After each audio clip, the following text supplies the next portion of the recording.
Hello everyone, welcome to my YouTube channel let's study साथ साथ। तो जैसा कि आपको पता है, इस चैनल पर अभी एमिली डिकिंसन के एमसीक्यूज की सीरीज चल रही है।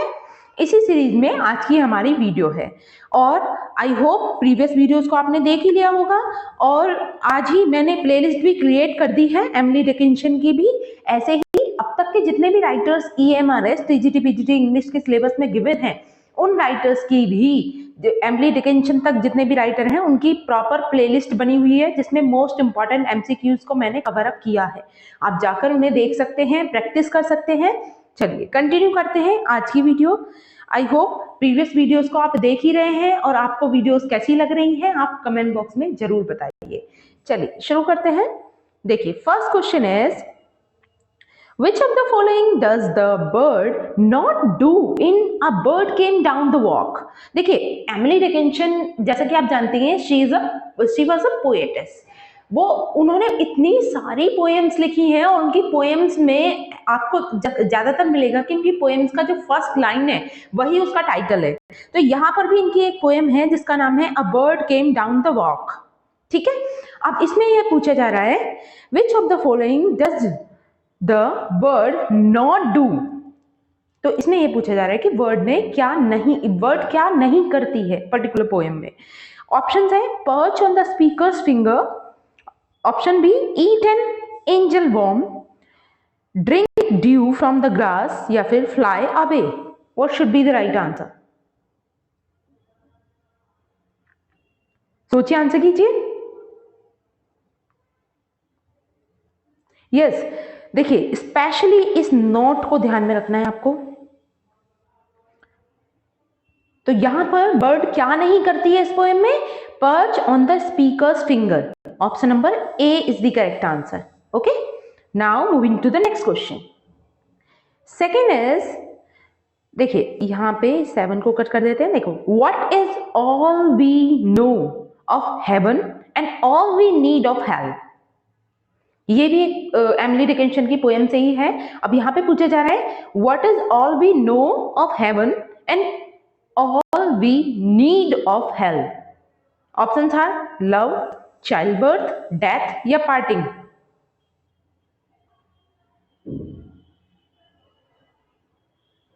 क्या होगा इसका राइट आंसर?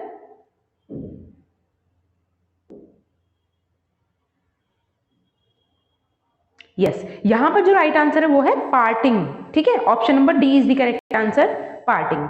चलिए moving to the next question. Question third is, what can the brain absorb according to one Dickinson lyric? Emily Dickinson के एक लिरिक के अनुसार what can the brain absorb, brain क्या एब्जॉर्ब कर सकता है? ऑप्शन है the sea and all the rivers, the sea and the land, the sky and the sea, the sky and the sun.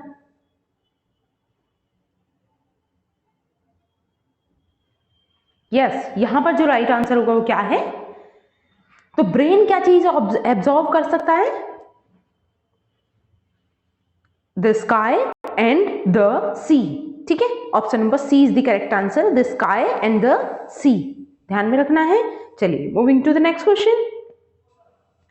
Fourth is, in I heard a fly buzz, what cuts the speaker off from the light. ये एक poem है। इसमें कहा गया है कि speaker जो होता है वो क्या लाइट से क्या कट करने की बात कर रहा है। What cuts speaker off from the light? Options are the hand of the death, the silhouette of her lover, the closing curtain, the fly's wing. What should be the right answer? सोचिए, answer कीजिए। Yes, यहां पर जो right answer है वो होगा the flies wing. Okay, option number D is the correct answer, the flies wing. Moving to the next question. देखिए, wait a minute. Question number 5, where did Dickinson die? ये आप पहले भी जान चुके हैं, हम इस क्वेश्चन को पहले भी कर चुके हैं, आप इजीली आंसर कर लोगे। एमिली डिकिंसन की मृत्यु कहाँ पर होती है? Eight her family home in Amherst, in a hospital in Rochester Minnesota, in a hotel in Washington DC, या at sea while traveling to visit her nephews in France? Easy question है। Yes, at her family home in Amherst. ठीक है, Amherst कहाँ है? Massachusetts में। ठीक है, option number A is the correct answer. Moving to the next question. Sixth is, how many poems were discovered among Dickinson's belongings after she died?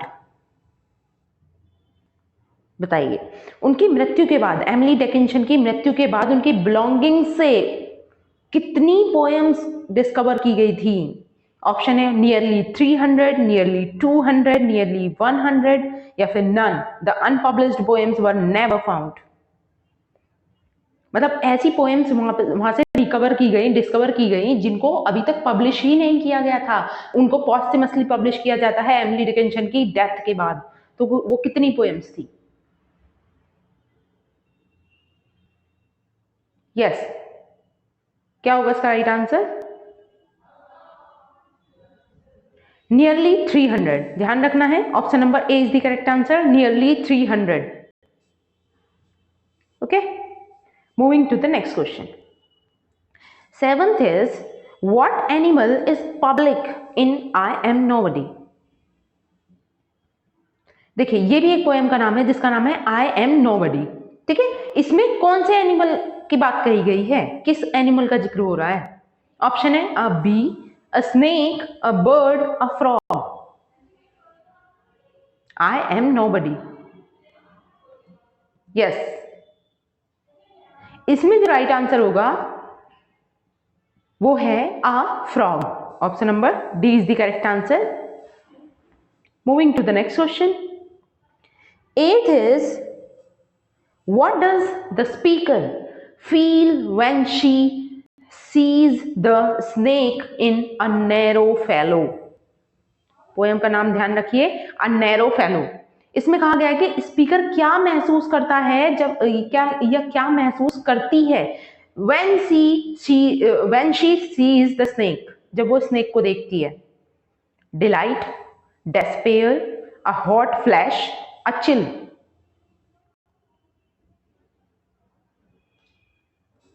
Yes, इसका right answer क्या होना चाहिए? वो स्पीकर कैसा महसूस करती हैं स्नेक को देखकर? Delight, despair, a hot flash या चिल? तो यहां पर जो राइट आंसर हो जाएगा वो है अ चिल, मतलब ज्यादा पैनिक नहीं होती है वो। चलिए, moving to the next question. 9 is, who wrote the poem success is counted sweetest? ये पोएम किसने लिखी है? बहुत ही सिंपल क्वेश्चन है। सक्सेस इज काउंटेड स्वीटेस्ट, ये पोएम किसके द्वारा लिखी गई है? तो आप यहाँ पे जैसे एक पर्टिकुलर राइटर के बारे में बात कर रहे हैं तो यहाँ तो आप इजीली गैस कर लोगे, लेकिन मोस्ट इंपॉर्टेंट वर्क है ये ध्यान रखना है। ठीक है, एमिली डिकिंसन का। और इस वर्क से रिलेटेड ही अब आगे के कुछ क्वेश्चंस होने वाले हैं, उनको भी हम प्रैक्टिस करते हैं क्योंकि ये इंपॉर्टेंट वर्क है। इसके भी कुछ इंपॉर्टेंट क्वेश्चन को हम सॉल्व करेंगे। Success is counted sweetest, written by Emily Dickinson. ठीक है, next is question 10 is, in which year was the poem Success is Counted Sweetest published? अब ये बताना है कि ये कौन से ईयर में पब्लिश होता है। ये जो पोएम है Success is Counted Sweetest, ये पब्लिश कब होता है? ऑप्शंस हैं 1850, 1864, 1890 या फिर 1920। Yes, what should be the right answer? यहां पर पब्लिकेशन ईयर के बारे में पूछा जा रहा है तो क्या हो जाएगा? सोचिए, आंसर कीजिए। Yes, 1864। Option number B is the correct answer. 1864 में ये पोएम पब्लिश होती है। चलिए, next is question number 11। In the poem what does the word victors refer to? तो इस पोएम में एक वर्ड आया है विक्टर्स। ठीक है, वो किसको रेफर करता है? जैसा कि आप नाम से ही समझ रहे हैं, वी फॉर विक्ट्री, विक्टर्स, ठीक है, तो वो किसे रेफर करेगा? ऑप्शन है successful people, sports team, military, conquerors, political leaders. तो इस पोएम के परिप्रेक्ष्य में आपको बताना है। पोएम की थीम आप अगर एक बार भी रीड आउट करोगे पोएम को तो आप इजीली इन सारे क्वेश्चंस के आंसर कर लोगे। बस आप एक बार समरी पढ़ लेना इस पोएम की, ठीक है। तो इसमें जो विक्टर्स वर्ड है वो किसको रेफर करता है? यहाँ पर ये करता है मिलिट्री कॉन्करर को, ठीक है, ध्यान में रखना है। Option number C is the correct answer, military conqueror. Moving to the next question. और पोएम कौन सी चल रही है ये भी ध्यान रखना है, सक्सेस इज काउंटेड स्वीटेस्ट। चलिए question number 12 is according to the poem who can truly appreciate the sweetness of success. तो पोएम के अकॉर्डिंग कौन है जो ट्रूली रिप्रेजेंट करता है, ट्रूली अप्रिशिएट करता है सक्सेस की स्वीटनेस को? ऑप्शन है those who have never experienced failure, those who have experienced failure, those who are born successful, या फिर दोज हु आर वेल्दी। बहुत इजीली आंसर कर लोगे। मोटिवेशनल कोटेशन में अक्सर आप सुनते हो इस चीज को। यस, क्या होगा इसका राइट आंसर? भाई सफलता किसको ज्यादा अच्छी लगेगी या कि कौन ज्यादा फील करेगा सफलता को, जिसे कभी सफलता मिली ना हो? यस, तो राइट आंसर क्या हो जाएगा? Those who have never experienced failure, sorry, those who have experienced failure, जो लगातार फेल होते आ रहे हैं, जिन्होंने फेलियर को एक्सपीरियंस किया है, जिन्हें सफलता नहीं मिली है, ठीक है, तो वो अप्रिशिएट करेंगे स्वीटनेस ऑफ सक्सेस को, ठीक है। Option number B is the correct answer, those who have experienced failure. Moving to the next question. 13 is in the poem what is compared to purple host। इस poem में एक phrase ये आती है purple host, ये किससे compare किया गया है इसे? Options are a victorious army, a beautiful sunset, a blooming garden, a royal procession. सोचिए, आंसर कीजिए। इसे किससे कंपेयर किया गया है पर्पल होस्ट को? विक्टोरियस आर्मी से, beautiful sunset, blooming garden, royal procession. सोचिए, आंसर कीजिए। यस, यहां पर करेक्ट आंसर क्या हो जाएगा?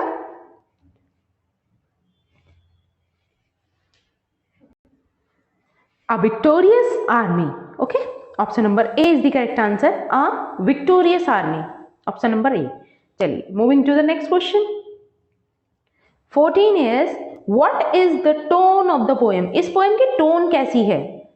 ये आपको सैड पोएम जैसी लग रही है, बिटर टोन है, सार्कास्टिक है, हैप्पी है, किस टाइप की टोन है इस पोएम की? Happy, sad, bitter, sarcastic.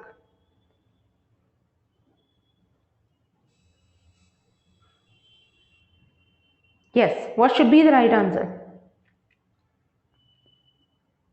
यहां पर जो टोन है पोएम की वो है bitter tone. Okay, option number C is the correct answer, क्योंकि इसमें ट्रुथ को ज्यादा रिप्रेजेंट किया गया है और जैसे कहते हैं ना कि सच्चाई कड़वी होती है, तो मतलब सीधे सीधे डायरेक्ट वे में सच्चाई बताई गई है, तो इसलिए यहां पर बिटर टोन कही गई है। Moving to the next question. 15 is in the poem what is the cup that the victors drink from। वो कौन सा कप है जिससे विक्टर्स ड्रिंक करते हैं? विक्टर्स विजेता लोग, जो सफल व्यक्ति हैं। ऑप्शन है अ कैलिक of gold, a goblet of silver, a bowl of crystal, a helmet of brass.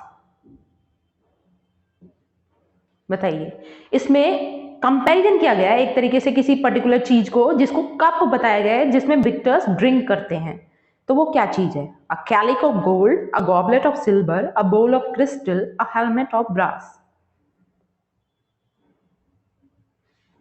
सोचिए, आंसर कीजिए। जैसे कि आप जानती हैं आर्मी से रिलेटेड है, आप कनेक्ट करके चीजों को आंसर गैस कर सकते हो, ठीक है। तो यहां पे जो राइट आंसर होगा वो क्या होगा? A helmet of brass. Okay, option number D is the correct answer, a helmet of brass. Next is question 16। According to the poem what is the sorest need? इस पोएम के अनुसार sorest need क्या है? Options are the need for success, the need for love, the need for money, the need for food. तो सोरेस्ट need की बात हो रही है यहां पर, किस चीज की नीड की बात कर रहे हैं? Success, love, money, food.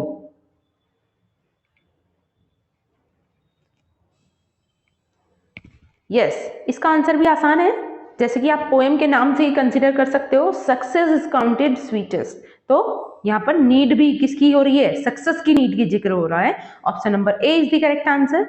चलिए question number 17, what is the rhyme scheme of the poem? अब इसकी राइम स्कीम के बारे में बात करते हैं। जैसे कि आप जानते हैं ये पोएम जो है वो 4 लाइन स्टेंजा पोएम है, और इन 4 लाइन्स की भी राइमिंग स्कीम क्या है ये आपको बतानी है। ऑप्शंस आपके सामने हैं, A B A B, A B B, A B B A, या फिर A B C B. Yes, क्या होगा इसका राइट आंसर?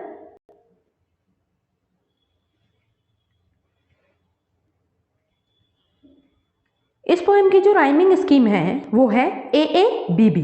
ध्यान में रखना है, 4 लाइन स्टेंजा पोएम है। Option number B is the correct answer, A B B. चलिए moving to the next question. By the way, इस पोएम में कितने स्टेंजाज हैं? ये कितने लाइन की पोएम है ये आप कमेंट बॉक्स में लिखकर आंसर कर सकते हैं। चलिए question number 18 is what is the theme of the poem? इस पोएम की थीम क्या है? आप टाइटल को देख के भी अंदाजा लगा सकते हैं कि थीम क्या होगी। Options are the importance of success, the bitterness of defeat, the sweetness of success, या फिर द फ्यूटिलिटी ऑफ वार। बहुत ही सिंपल क्वेश्चन है। टाइटल मैंने हिंट दे ही दिया है, टाइटल के अनुसार आप थीम का अंदाजा लगा सकते हैं। यस, इस पोएम की थीम ही क्या है? The sweetness of success. ठीक है, option number C is the correct answer, the sweetness of success. चलिए moving to the next question. Question number 19 is what is the meaning of the phrase vanquished too late? अब ये एक phrase है इस poem में, वैनक्विस्ड too late. अब इसका meaning क्या है? Options are those who were defeated too soon, those who were defeated too easily, those who were defeated after the battle was already lost, those who were defeated after a long and difficult fight. Yes, what should be the right answer?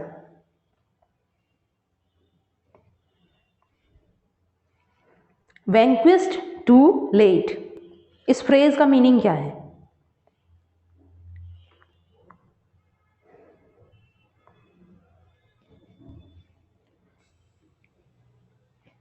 यहां पर जो meaning बताया गया है इस phrase का, वो बताया गया है those who were defeated after the battle was already lost. Option number C is the correct answer. ठीक है, those who were defeated after the battle was already lost. Moving to the next question. Question number 20 is what is the meaning of the phrase exquisite sight? अब यहां पर इस phrase का meaning क्या है ये बताना है। एक्जिक्यूजिट साइट का पोएम के अकॉर्डिंग क्या मीनिंग है? ऑप्शन है a beautiful view, a painful experience, a rare opportunity, या फिर अ जॉयफुल ओकेजन।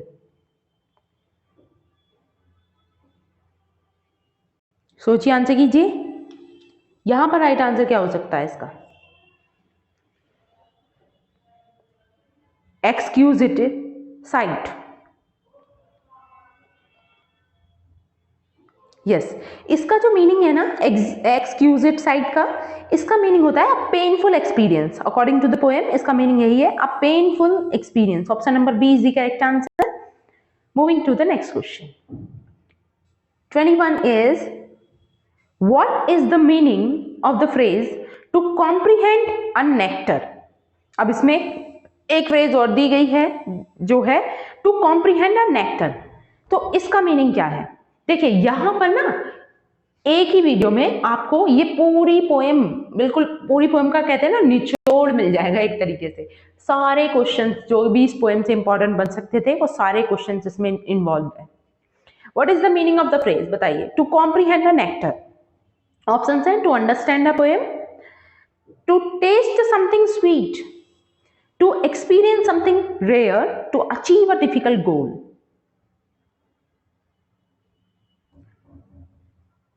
तो ये जो फ्रेज दी गई है इसका मीनिंग होता है टू टेस्ट समथिंग स्वीट, ठीक है। Option number B is the correct answer, to taste something sweet. Next is 22। I hope ये विजिबल होगा आपको, थोड़ा फॉन्ट साइज छोटा है इसका। चलिए, what is the meaning of the phrase success is counted sweetest by those who never succeed. अब देखिए, पूरी फर्स्ट लाइन थी ये पोएम की और फर्स्ट लाइन से ये टाइटल था। अब यहाँ पे क्या कहा गया है, success is counted sweetest by those who never succeed. तो ये जो लाइन लिखी गई है इसका एग्जैक्टली मीनिंग क्या है, यहाँ पर ये पूछ लिया गया है। तो आप इस मीनिंग से ही पूरी पोएम का सार समझ जाओगे। मीनिंग क्या होगा बताइए। ऑप्शन है success is only appreciated by those who have never failed, success is only appreciated by those who have failed many times, success is not appreciated by those who are born successful, या फिर success is only appreciated by those who are wealthy. बहुत ही simple है, line में या इसका meaning छिपा हुआ है, आप इजीली पहचान पा रहे होगे।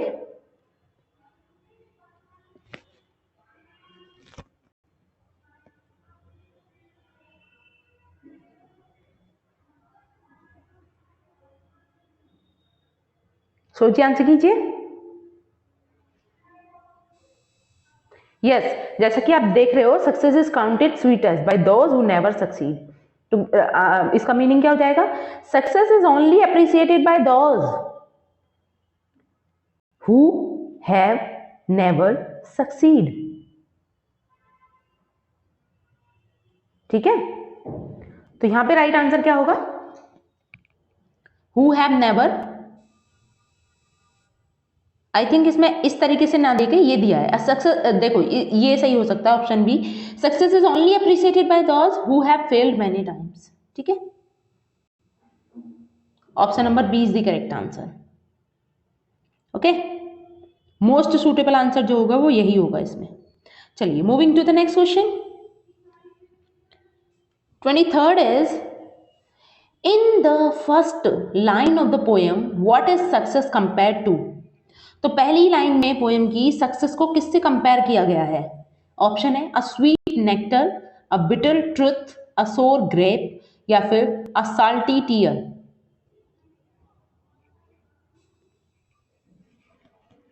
सोचिए, आंसर कीजिए।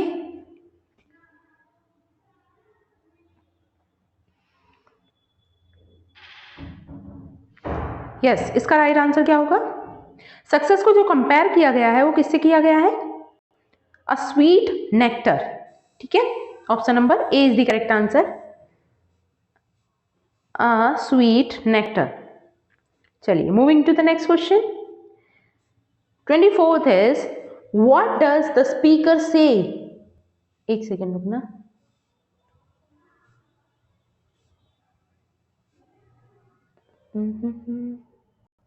यस, इसकी मोटाई थोड़ी कम करनी थी मुझे। यस, अभी ठीक है।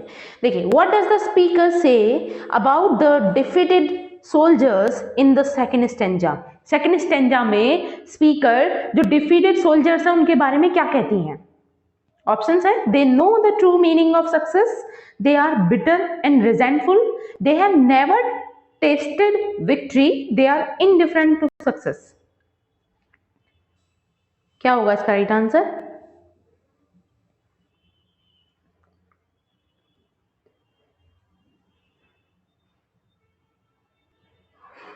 यस,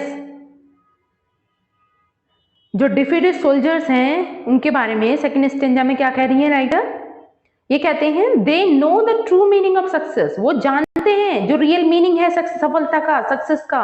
ठीक है, option number A is the correct answer, they know the true meaning of success. Next is 25, what literary device is used in the phrase purple host। Purple host जो फ्रेज थी जिसका meaning हमने अभी last में देखा था, उसका comparison देखा था इन द फर्स्ट स्टेंजा, तो इसमें कौन सी लिटरेरी डिवाइस का यूज किया गया है ये बताना है। कौन सी फिगर ऑफ स्पीच है यहाँ? एलिट्रेशन है, मेटाफर है, सिमिली है, पर्सोनिफिकेशन है? Yes, purple host.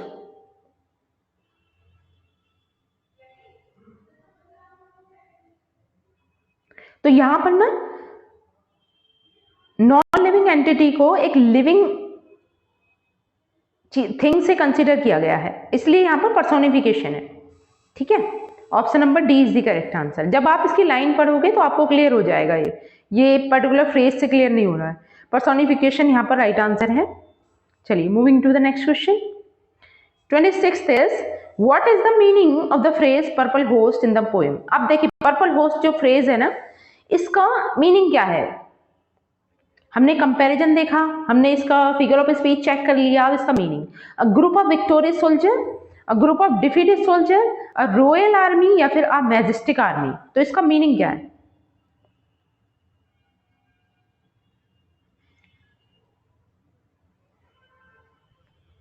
सोचिए, आंसर कीजिए। यस, यहां पर जो इसका मीनिंग है वो क्या है? A royal army. Option number C is the correct answer. Purple host का मीनिंग ही क्या है? रॉयल आर्मी से है। Moving to the next question. 27 is according to the poem what is the distant triumph? Poem के अनुसार distant Triumph क्या है? ऑप्शन है victory over a difficult opponent, victory over one self, victory in a distant land या फिर victory in the failure, sorry victory in the future.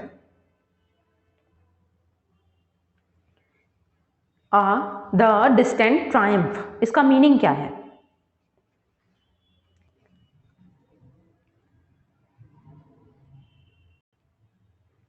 तो यहां पर इसका मीनिंग है victory over a difficult opponent. ठीक है, option number A is the correct answer, victory over a difficult opponent. Moving to the next question. देखिए अभी कुछ ट्रू फॉल्स से रिलेटेड है, इन्हें भी देख लेते हैं। ट्रू फॉल्स अक्सर आपके स्टेटमेंट बन के आएंगे और एक से ज्यादा स्टेटमेंट भी हो सकते हैं और उसमें पूछा जाता है कि स्टेटमेंट ये सही है या गलत है। तो इस आधार पर मैं स्टेटमेंट्स को इस तरीके से लिखकर आपको रिप्रेजेंट करती हूँ। देखिए स्टेटमेंट देखनी है और बताना है क्या ये ट्रू है या फॉल्स है। Dickinson's genius was immediately realized upon publication of the body of her work. Is it true or false?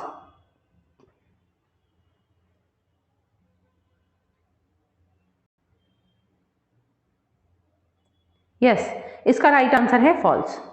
ठीक है, option number B is the correct answer. चलिए moving to the next question. ये भी true false से related है। Dickinson was well known for her lavish parties and balls. तो वो अपनी लेविश पार्टीज के लिए और बॉल्स के लिए जानी जाती थी। इज इट ट्रू और false?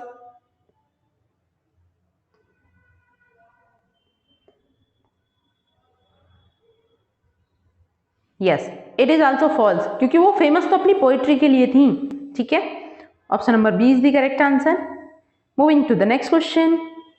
30 is what sort of rhyming device does Dickinson often employ? अपनी पोएम में अक्सर एमिली डिकिंसन कौन सी राइमिंग डिवाइस का इस्तेमाल करती थी? ऑप्शन है A B A rhymes, she does not use rhyme, यहां पे यूज भी आना चाहिए, she does not use rhyme, straight rhyme या फिर slant rhyme. What should be the right answer?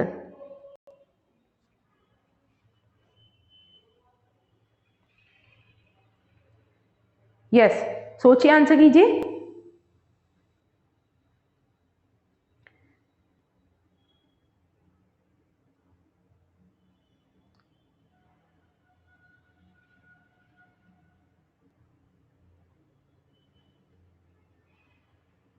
यहां पर जो राइट आंसर होगा वो क्या होगा? Slant rhyme. Okay, option number D is the correct answer, slant rhyme. Okay then, आज के लिए हम इतना ही रखेंगे। आई होप मेरी ये वीडियो आपको अच्छी लगी होगी, और अगर वीडियो अच्छी लगी है तो आपको इसको लाइक करना है, शेयर करना है, और दूसरों को भी सजेस्ट कर सकते हो इस चैनल के बारे में। जैसे कि हम धीरे धीरे प्रोग्रेस पे हैं, आपकी चॉइस के अनुसार आप कोई सजेशन देना चाहते हैं तो कमेंट बॉक्स में लिखकर बता सकते हैं। मिलते हैं नेक्स्ट वीडियो में और इंटरेस्टिंग कुछ क्वेश्चंस के साथ। अदरवाइज अगर ये कंप्लीट हो जाता है इनके इंपॉर्टेंट वर्क, तो फिर मैं नेक्स्ट राइटर की ओर बढ़ जाऊंगी। ठीक है, चलिए फिर नेक्स्ट वीडियो में मिलते हैं। तब तक के लिए thanks for watching, keep learning and keep supporting me. Thank you.